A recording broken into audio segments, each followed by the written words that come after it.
of anesthesia, or when releasing evil humours by bloodletting with leeches. Pain was sometimes thought to be intrinsic to the success of the therapy, a sign of the patient's vigour and helpful to their personal growth. "Pain is weakness leaving the body," was an often shouted phrase by my rugby coach. "Pain is good for you.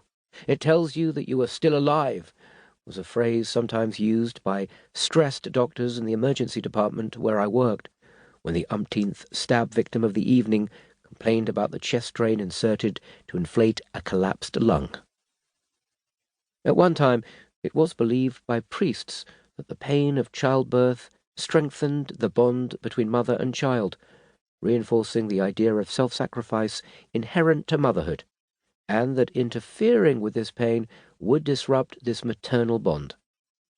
Even in the early days of medical procedures, pain was not always seen as something that needed to be treated, largely because it was a sign of whether the patient was well and whether the treatment was working. It was only after 1800 that doctors became increasingly preoccupied with managing pain from injury or surgery, treating patients who had cancer as well as non-cancer pain such as arthritis and migraines. When surgical anesthesia was first introduced in the mid-19th century, however, there were uncertainties expressed about the ethics of operating on an unconscious person and a concern that pain relief might retard the healing process. Priests and some physicians feared that its use would corrupt the individual soul, bringing into play a moral calculator to assess whether pain should be relieved or not. The development of medicine and surgery as endeavours which can only be accomplished through relieving pain, and a philosophical shift towards the value of the individual, changed the narrative from one where pain was believed necessary and a part of human life, to it being viewed as an experience which needed to be actively managed. Religious writers initially deemed anesthesia in the context of childbirth a violation of God's law. This was obviously an idea proposed by men, and it was not until Queen Victoria had chloroform to facilitate the birth of one of her children that the practice of providing women with analgesia during labour achieved acceptance. Even today, the application of pain relief in labour varies across the globe. The mechanical stretching and contraction of tissues during labour is interpreted, perceived, and responded to through the woman's unique social and cultural lens.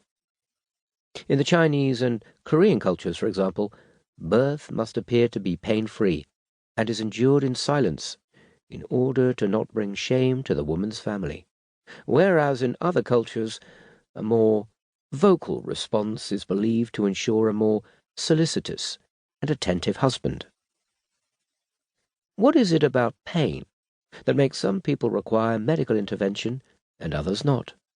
The storm of information created and transmitted by nerves when we are burnt, stabbed, bumped, bruised, shot, frozen, disappointed in love and life, jarred, shaken, and irradiated is perceived, interpreted, and modulated by our individual brains, which are as unique as snowflakes famously are.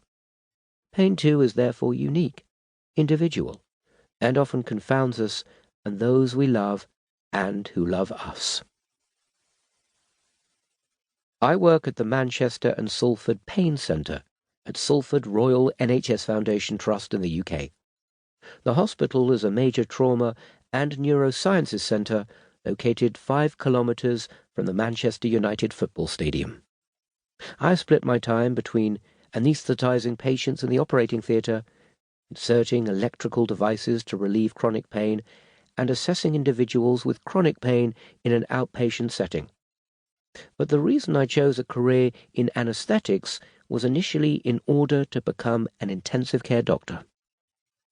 I was born and raised in South Africa, attending school and university under the shadow of Table Mountain.